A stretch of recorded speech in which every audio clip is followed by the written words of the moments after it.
Grabe to mga karilman.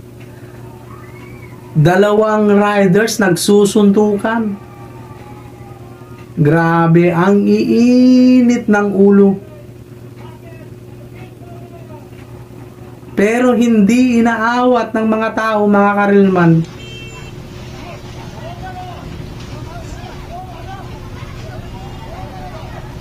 Sakalang inawat.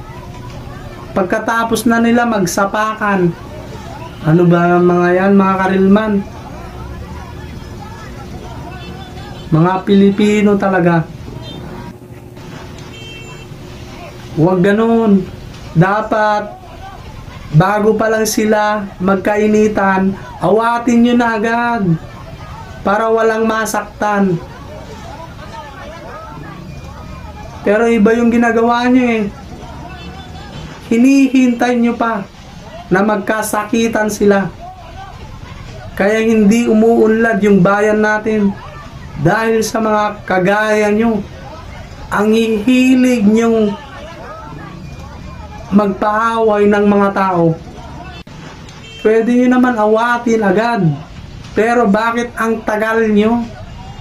Ano, gusto nyong panoorin? Di manood kayo ng boxing. Grabe naman mga to. Sa susunod, wag ganun, okay?